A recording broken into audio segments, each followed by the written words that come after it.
Welcome back to War Thunder and welcome to the Dub Talks number 32. And this is the anniversary of 1 year making YouTube content. Now, for especially the subscribers from the very beginning, thank you for staying with me. And for the overwhelming majority of the community, thanks for sticking with me, for providing always nice comments in the comment section that also, gave me some ideas for further videos and also for different point of views from your perspective, for maybe also if I have missed arguments or something was wrong in my videos to correct it. I appreciate that. And well, that's just simply something awesome. And I have over 3,000 subscribers right now. That is just, a big portion of, the War Thunder community that is highly active, okay? And my content is, always appreciated, and I always get a good feedback. So I think I'm on a good way to continuing this. I will continue the Duck Talks, I will continue the tank reviews, and also maybe do even more of the more specialized videos like the mixed match where I feature 2 vehicles in one video and do a little bit of editing. You guys seem to really like that. Now, 1 year of YouTube, how has this impacted my playing War Thunder most of the time? Because I mostly feature War Thunder. A little bit of World of Warships, but not too much. Well, it has a little bit it had an impact on me, to be honest. I learned a lot myself from doing the tank reviews, and well, I also switched to tank RB. And that was just, yeah, now I can also complain about that and everything that is wrong in there.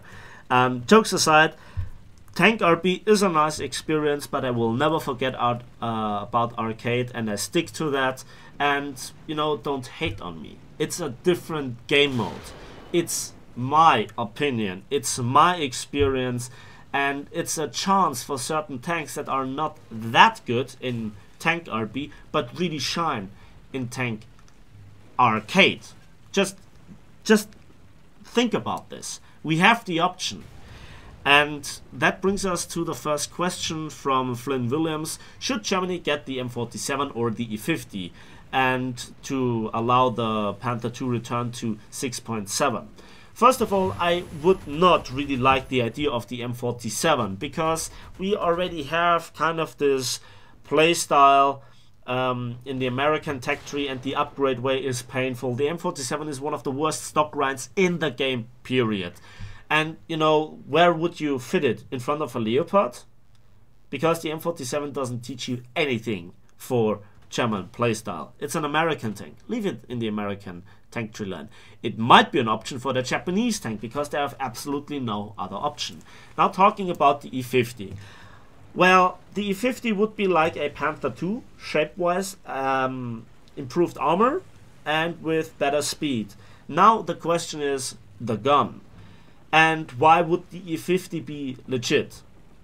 That is a very interesting question. For me personally, let's have a quick look at the German tech tree. We already have the Panther II, complete paper tank. We already have the Tiger II with the 10.5 centimeter gun, complete paper tank. We have the Maus.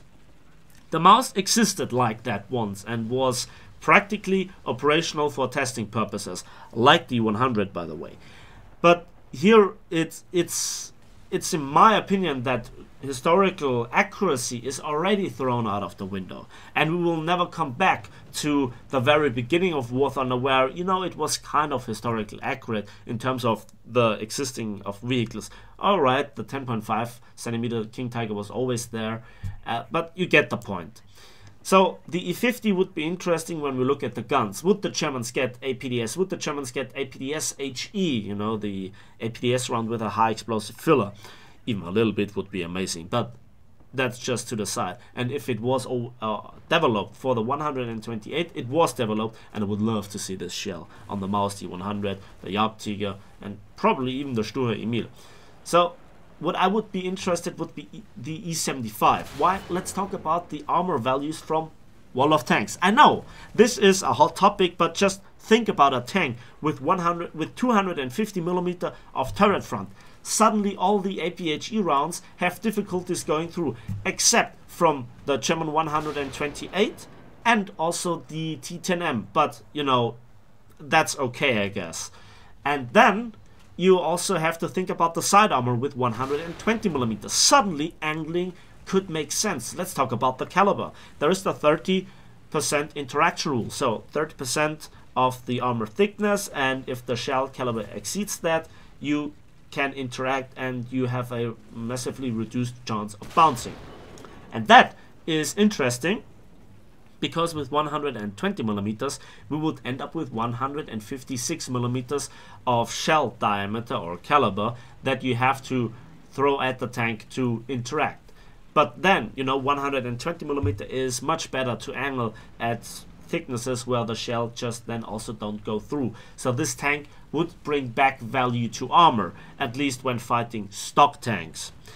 Having said that, what gun would it use? The 10.5 or a 128? I doubt it would be a 128. What would be the battle rating be? What about the engine and so on? So yeah, it's open for Gaijin to implement it. They said that they don't think about implementing the E-Series, or it's not planned, but the meta, since they made the first statement about the E-Series, has drastically changed. So I would not really say it would be a bad idea. On the other hand, you know, another grinding, another spading process, yeah. So there's that. I hope you get the point. Next question from Alan Luca. I hit the Tiger 2 in a cupola with a 76mm heat FS shell from the PT-76. Tiger 2 was set on fire. How does this work? Well, simply, that is a bug. That is a very annoying bug that has me cost very often my life in the Maus, in the E100, in the King Tiger and so on, where a shell hit me, did not penetrate and set me on fire. One of the incidences you can see in the 100 video, death of a behemoth in arcade, where somebody shot the side of my turret, did not penetrate, but set the entirety of the tank on fire, and I had no fire extinguisher left and burned down. That is just simply a bug. I don't know how to reproduce it. It happened to me multiple times. Certain people of you in the comment section also said that you have witnessed that. It's complete random, and Gaijin should come around and immediately fix it. Then Richie Moorman, I hope I pronounced it right. Hey Napalm, a few months ago you made a video about the 190 F8 and called it the better P51. Is that still true? I don't have the P51, but I really love the F8. Now since then, I don't know if changes have been made. I think the major part was about the firepower, and the F8 is fantastic, but please don't use the 30mm gun pods. It's nearly unflyable with that. And I think the F8 it has a bit of the surprise factor, because it actually is a ground pounding plane, and it performs relatively well if you look at it from the perspective of the ground attack version of the Focke-Wulf A series. So I'm not sure if that is still true, but I never have a bad time flying the F8 out without the gun pods and go against aircraft. Well, then, you know, it's difficult to find questions here. Yeah, then Colonel Green asks, Napalm, you said the L7A1/3 Sabot round is unreliable. That's true. What about the Chieftain and Conqueror Sabot round? Also, it's Soviet Sabot like on the T-54 and T-10 any good? Thank you. Well, the answer is quite simple. I think it depends on the targets that you overwhelmingly face. With the L7A1 and A3 Sabot round, you have 303mm of point-blank penetration. Now, I got this feel about the unreliability because it bounces, it doesn't do penetrate, and even when it penetrates, there is no damage effect. And that is the complete contrast to the fantastic APDS from the 20-pounder. Furthermore, I think the Chieftain and the Conqueror, they have much better shells, but the Chieftain again has the advantage of having higher rate of fire and a bit more penetration over the Conqueror, and the Conqueror also shell by shell seems a little bit less reliable, but still much more reliable than the L7A1/A3. And from the T10M, I don't know. I never had to use it in the first place. But I guess it's alright. It has nearly the penetration values of the Conquerors, and you don't have to shoot Russians. So that's an advantage.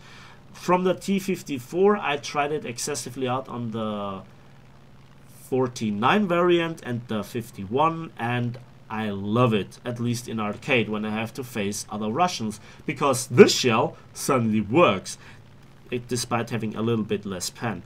But, you know, that tells you something, because it also works against Russians. At least when I tried it out last time, and that was half a year ago, so I guess it could have changed, but I don't know. Yeah. Then, von Bazier 1, 2, 3, 4, 5, 6, 7, 8, 9, 0. Why are you so critical towards World of Tanks? First of all, yeah, I'm very critical towards World of Tanks, and a lot of the criticism that I have about World of Tanks is just not there in War Thunder. Now, that would be a separate video, but in short, I played World of Tanks, and just my experience playing the game, with the overwhelming majority being based on RNG. You know, you don't have it in your hands if you do well or not in certain respects when you pull the trigger. And you also have the pay-to-win aspect. If you have a stock crew, you are so bad, and you have a penalty for switching the crew to another tank, and that just turns me off a lot, because then you have to pay gold, or you have to spend an awful amount of silver, and which is hard to come by the way. The high tier economy just sucks, and it's so bad.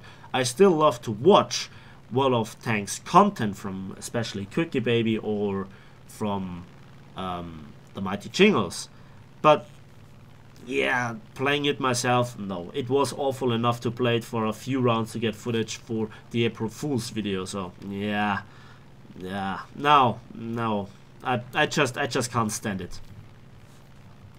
Then National Flow, we need more Duck Talk gameplay. I hope the last video satisfied your needs. Then Frank Bradley, do you think Gaijin should add the Fury chat line as a hybrid line in between the US Air Force and Naval chat line? And also thought of the addition of the F-86H to the US Air Force line and the F-3D2 to the Naval line. First of all, I am not very knowledgeable in chats. Then I don't think it's a good idea, because what would it change? One point would be that it adds more content to spread out the compression problem that we have in chats, which, you know, makes every 8.0 chat nearly unflyable. Oh look, another up tier into 9.0 with a stock chat. I wonder how I perform. You know, you're not even taking off from the airfield and you get rushed by MiG-17s and F-86s and whatnot. So yeah, there's that. I don't think it's a good idea, but it could be a part of the solution for the future expansion of the battle rating spread, which we desperately need. Yeah. So I think that's it for the questions. There's one left. Jason Hudspeth, I hope I pronounced that right. What distance do you have on your 50 cal set? This was to the P51 gameplay. Well, it depends. Normally I have around 500 meters, but at that distance the damage effect falls off drastically. But you still can do the long range head-on a little bit from around 1 kilometer. But again, I think the best is around about 300, 400, where the damage effect is the best, but you still have a little bit of distance. But then you have to go relatively close to your enemy, so it has its downs and upsides. But overall, I think it's personal preference. So that's finally it for the questions. Oh my god, already 14 minutes. Well, another question, it's a more general question. Why do I do my content in English? Well, I can educate the community best with tank reviews and tactical videos and guides. And there are already a lot of German content creators, such as Implied or Implied, however you want to pronounce it. In his case, it's, you know, Implied. And I think, you know, the market is already saturated for that, guys. And with tank reviews, you know, they are for everybody. in my opinion, and not a lot of people actually do them, especially in the quality that I do them. Yes, I pat myself a lot on the shoulder like that, but you get the point. So the overwhelming majority of German YouTubers, or let's say the people in Germany that watch YouTube in the first place, can do English.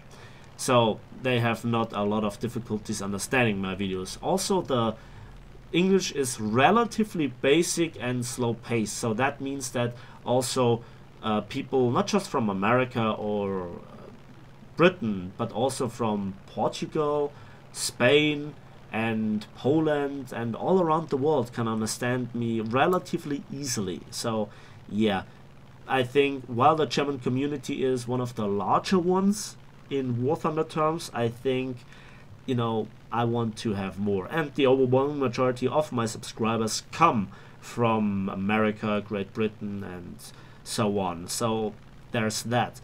I will probably do a few YouTube videos in German for all those who want to see it, but they will not become the major part of my content. I have already a video in German on the 82 Sky Raider, and it's a very old one, where I, were in voice chat with my friend Delta, so you can watch it. It's a relatively old one. I think it's called The Better Night Witch or something like that. It's a good video, fun video where I turn fight the Russians. So in this respect, that's for the questions. Then I want to talk about inconsistencies within Gaijin and why they are a problem. Talking about my tank reviews, you make a tank review and you want to have it a value for a rather long time. And the prime example of problems that I have can get cut down to the Centurion Mark 10. The Centurion Mark 10, well, when I first got my hands, it was a big disappointment. Again, the L7A1 performed horrible, and hash did not really work. Then the hash was buffed, the APDS was a little bit buffed, but I still didn't play it. Then I came around to play it. I had an awesome game on the bridge, and I'm not quite sure which map it is. Second Battle of El Alamein, probably one of the desert maps. And well, I did very good. And then I revisited the tank in another tank review. Weeks after that, the hash was nerfed into the ground with this patch to 127mm of penetration instead of 150. But the post-penetration damage effect was improved. So again, the tank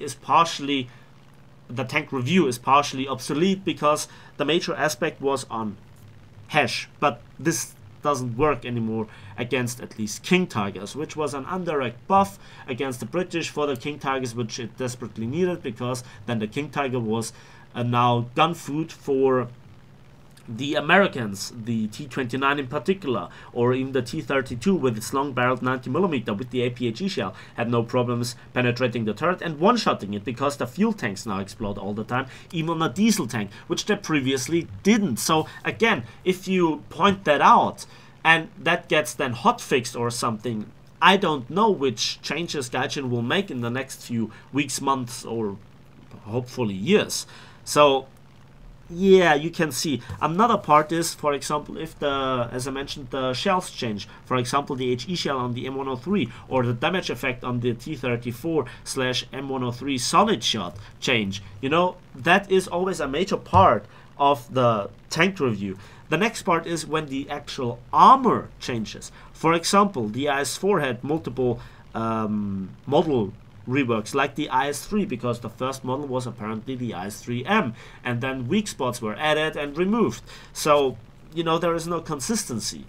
And then also internal armor, for example, on the T29, where everybody said, yeah, it's so easy, just shoot the lower plate. Yeah, but it doesn't work with a long 88 because there was just some invisible wall that catched the entirety of the shell and just did nearly no harm to the tank. Yeah, so you see those inconsistencies, they are a problem because they are directly interfering with my content, and I don't like that. But nevertheless, I hope I'm done with grinding so far, for vehicles at least, and now I'm going back to the spading process, and I'm in a state where rank 1 to rank 4 is practically done except one vehicle. And as I mentioned, I wanna, you know, spare that, or, you know, secure it for some additional experience buffs. And, you know, it's the FE 4005, so it's not a problem because that thing will one-shot mostly everything that it faces in the first place by even, you know, not really aiming for weak spots. So it's not a problem.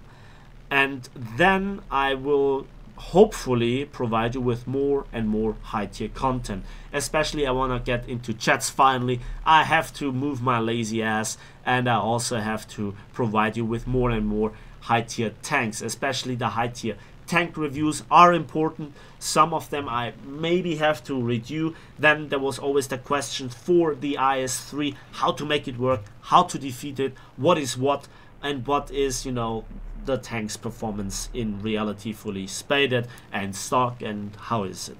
So I think there is a lot of content that I can make, that I will make, where I'm in a position to make it, and I hope that Gaijin will still support me with a few golden eagles per month, because they are desperately needed, you know, to provide you with daily content and grind and, you know, do missions and so on. It's not easy, especially with having less and less time for it. And with having said that done, I need to go back to grinding. I need to do a little bit of editing on the video. It's just a, you know, a tone line so far. I hope you will enjoy. You will have enjoyed the gameplay in the background. By the way, at this point I have no idea what it was, but it surely would have been awesome. I'm so confident. Jokes aside, again, thanks for all of you that sticked with me so far. It's a very, very interesting experience to make YouTube content.